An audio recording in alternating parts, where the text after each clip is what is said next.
press the bell icon on the YouTube app and never miss another update.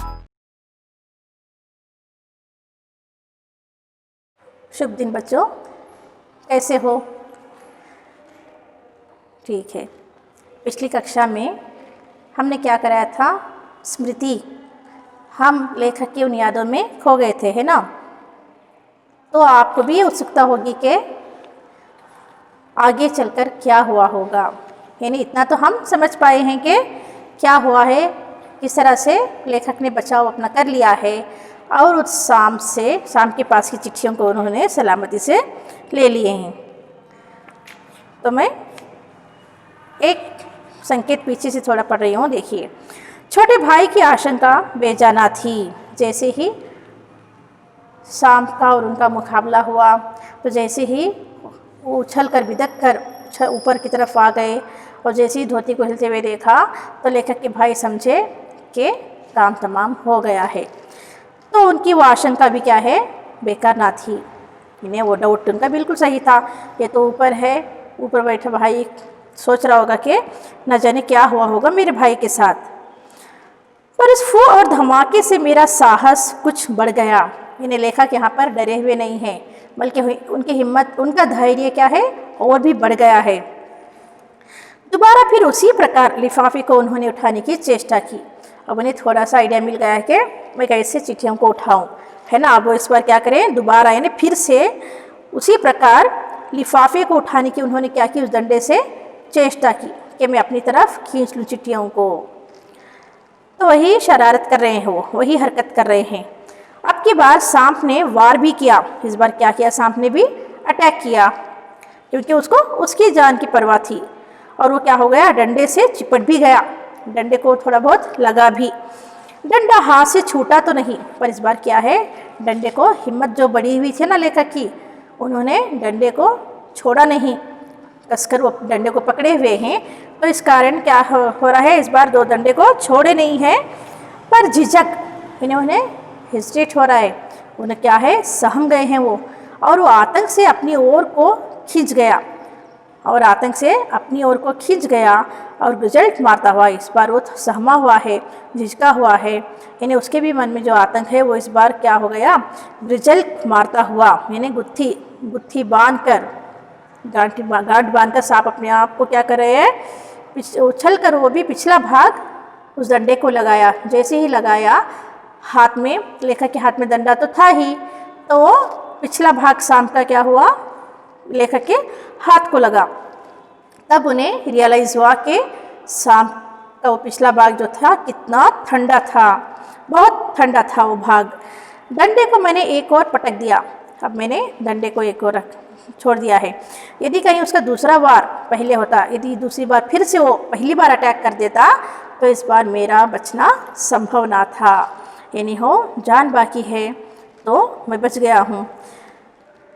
तो उछलकर मैं सांप पर गिरता और ना बचता, तब दूसरी बार भी इमीडिएट, यदि फर्स्ट टाइम सांप अटैक कर पाता तो लेखक का बचना क्या है, मुश्किल था। पर उनका तो जीवन अभी बाकी है। जैसे कि मैंने कहा था ना कि मौत आती है तो ठोकर लगने पर भी, मामूली से मामूली ठोकर पर भी मर जाता है व्यक्ति।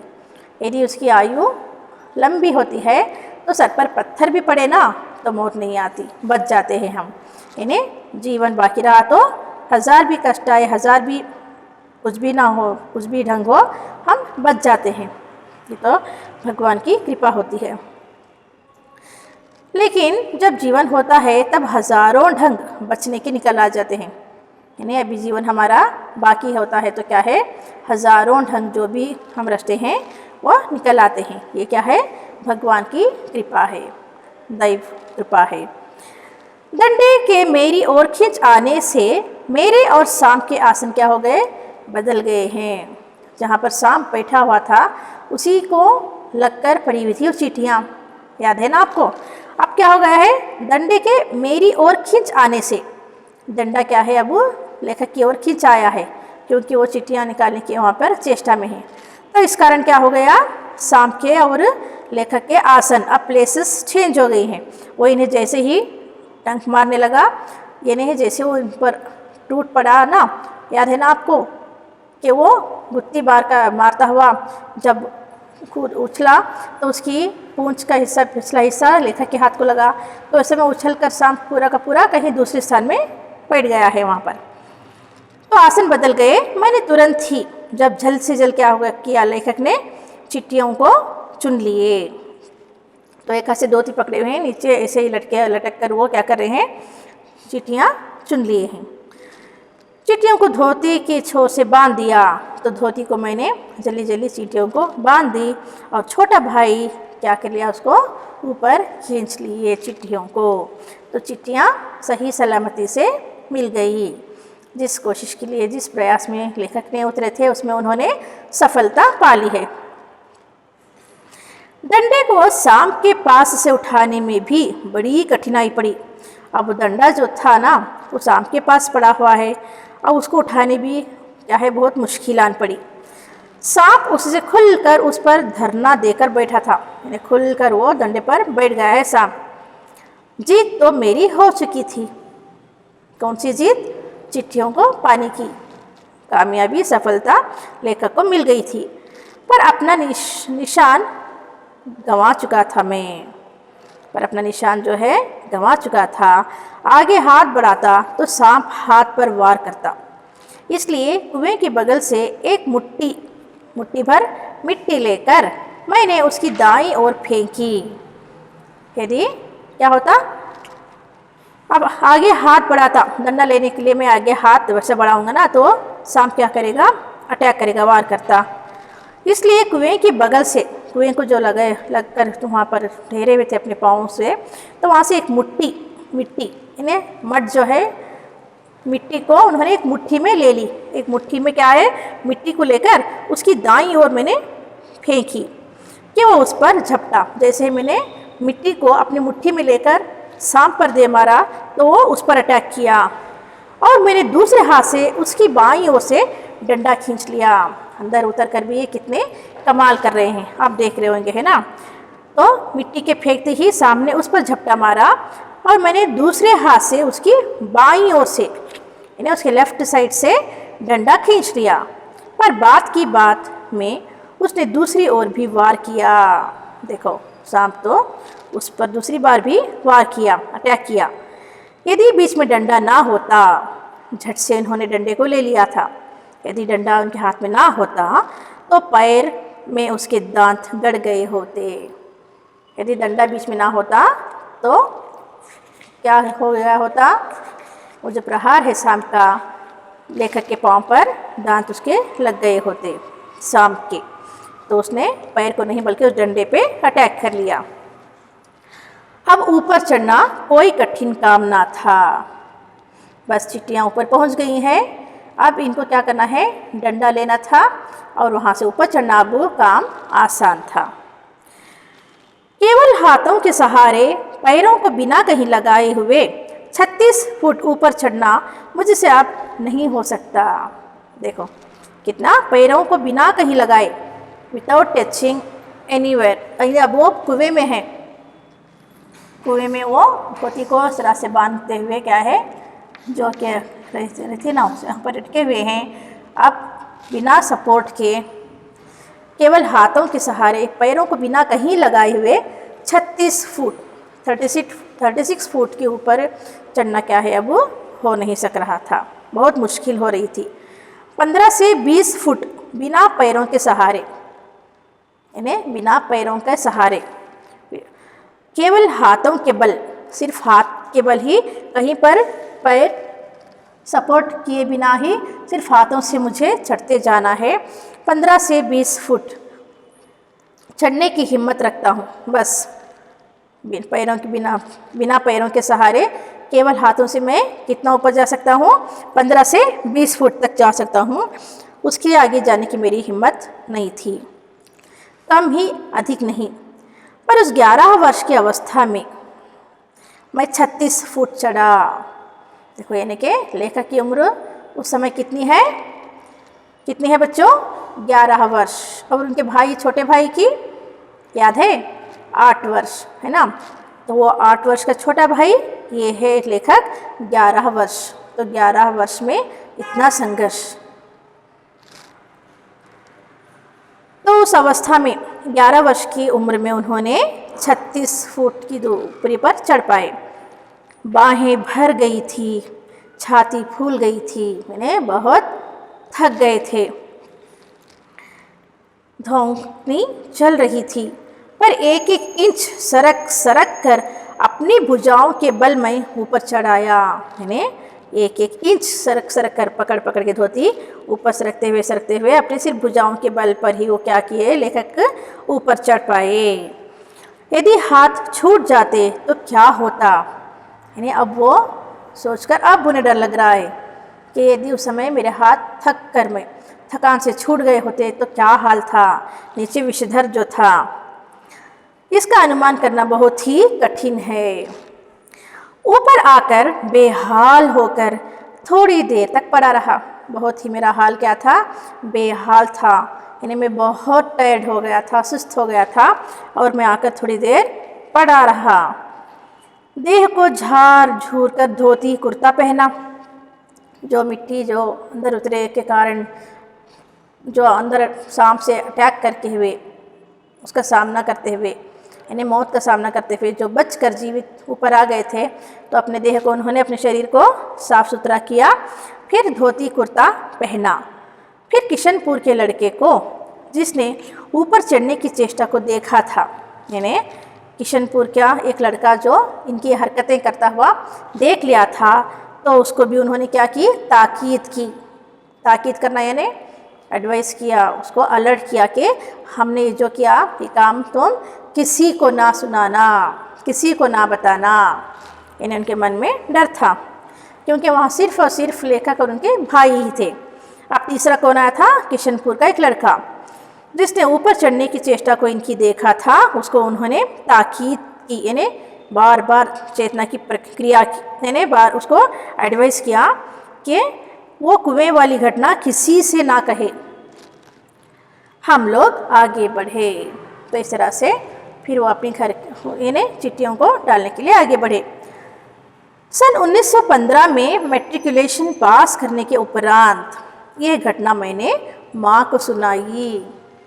देखो कितने वर्षों तक वो सीक्रेट बनाए रखे, अपने मन में दबाए रखे, वो भी और उनके भाई ने भी मुंह तक ना खोला। अब क्या है, सन 1915 में मैट्रिक अब यहाँ पर है वो 11 वर्ष के, यानी मैट्रिक पास करने के बाद, 10th के पास करने के बाद वो इंसिडेंट को लेखक ने अपनी माँ को यह सुनाई। सजल नेत्रों से माँ ने मुझे अपनी गोद में ऐसे बिठा लिया जैसे चिड़िया अपने बच्चों को डैने के नीचे छिपा लेती है। तो वो घटना सुनकर माँ ने सजल नेत्रों से, माँ की तो ममता होती है, यदि उस समय वो सुन पाते तो न जाने क्या क्या सुन पाते थे। अब ना उसके सजल नेत्र, माँ की ममता जो छलक रही है, यानी माँ ने मुझे अपनी गोद में ऐसे बिठा लिया। अब माँ क्या कर रही है, प्यार कर रही है, ममता भरी अपनी आँखों से उसकी ओर देखकर, अरे कितना बड़ा कष्ट उठाया तुमने अपने जीवन में, कितने संघर्ष किया बोल के ममता भरी अपनी आँखों से वो अपनी गोद में उनको बिठा लिया, जैसे चिड़िया क्या करती है, अपने बच्चों को अपनी पंख के नीचे छिपा लेती है। तो ये है माँ का वात्सल्य, माँ की ममता। उस समय वो डांटी नहीं, क्योंकि ये बात बहुत पुरानी हो चुकी थी, इसलिए माँ ने अपनी गोदी में उन्हें बिठाकर बड़े ज़ोरों से प्यार किया। कितने अच्छे थे वे दिन। उस समय राइफल ना थी, डंडा था, एक डंडा था जिसके बल पर उन्होंने कुएं में उतरना उचित समझा और उस विषधर से छेड़छाड़ करना तक, यानी मौत को अपने गले लगाने तक के लिए तैयार हो गए थे। और डंडे का प्रकार कम से कम उस सांप का शिकार राइफल के शिकार से कम रोचक और भयानक ना था। यानी डंडा उनका इतना साथी था कि वो सांप का शिकार राइफल के शिकार से कम रोचक ना था। यदि राइफल होती तो शूट कर देते थे, डंडे के प्रहार से ही उसको मारने का उन्होंने निश्चय किया। यानी कहते हैं ना, जो व्यक्ति अपने मन में एक दृढ़ संकल्प कर लेता है कोई भी बात को लेकर करने की, इन अच्छी बातों को आगे चलकर हमारे ही लक्ष्य को प्राप्ति के लिए जो भी हम अपने मन में एक दृढ़ निश्चय कर लेते हैं, उसको पाना क्या है, असंभव नहीं है। आराम से हम कामयाब हो सकते हैं, है ना। इसलिए कहा जाता है बच्चों के हमेशा मेहनती बनो, मेहनत करो, पढ़ो लिखो और इस काबिल बनो कि आप जो भी आपके जीवन के लक्ष्य की प्राप्ति हो आप उसे आसानी से प्राप्त कर सकें, क्योंकि मेहनत कभी बेकार नहीं जाती, है ना। मेहनत करने वालों की कभी हार नहीं होती। तो ये रहा उनकी स्मृति, उनका लिखा हुआ, लेखक का लिखा हुआ स्मृति। आपके भी जीवन में कई सारी ऐसी यादें बसी होंगी जो आप ना अपने एक असाइनमेंट में लिख सकते हो। ये जो श्री राम शर्मा का लिखा हुआ बहुत सुंदर पाठ था, स्मृति, जिसके बारे में हमने अभी अभी जाना। अच्छा लगा बच्चों। तो यहाँ पर कुछ आपके प्रश्न दिए गए हैं। इन प्रश्नों के उत्तर आप अच्छे तरीके से लिख पाते हो जब आप ये पाठ को 2 या 3 बार पढ़ोगे। भाई के बुलाने पर घर लौटते समय लेखक के मन में किस बात का डर था? मक्खनपुर पढ़ने जाने वाले बच्चों की टोली रास्ते में पड़ने वाले कुएं में ढेला क्यों फेंकती थी? आपने जान लिया होगा कि वो ढेला क्यों फेंकते थे। क्योंकि उन्हें मज़ा मिलता था, उन्हें आनंद मिलता था। किस बात का? उस सांप की फुसकार का, उसकी आवाज़ को सुनने के लिए। सांप ने फुसकार मारी या नहीं, ढेला उसे लगा या नहीं, ये बात अब तक स्मरण नहीं। ये कथन लेखक की किस मनोदशा को स्पष्ट करता है? लिखना है आपको। किन कारणों से लेखक ने चिट्ठियों को कुएं से निकालने का निर्णय लिया? सांप का ध्यान बांटने के लिए लेखक ने क्या क्या युक्तियां अपनाई, क्या क्या तरीके अपनाए, आपको लिखना है। कुएं में उतरकर चिट्ठियों को निकालने संबंधी साहसिक वर्णन को अपने शब्दों में क्या है, लिखना है आपको। इस पाठ को पढ़ने के बाद किन किन बाल सुलभ शरारतों के विषय में पता चलता है? ये बाल्यावस्था तो होती है ना, जिसमें बहुत सारी शरारतें भरी रहती है। घर पे भी हो, ना जाने क्या क्या सितम ढा रहे हो, किस किस तरह से अपने माता पिता को परेशान कर रहे हो। परेशान करना अच्छी बात नहीं है। बस समय पे अपना काम करते रहो, पढ़ते रहो, लिखते रहो, इसी में आपका अपना समय बिताना है। मनुष्य का अनुमान और भावी योजनाएं कभी कभी कितनी मिथ्या और उल्टी निकलती हैं, इसका आशय क्या है, आपको लिखना है। ठीक है बच्चों, आशा करती हूँ समझ गए होंगे। धन्यवाद।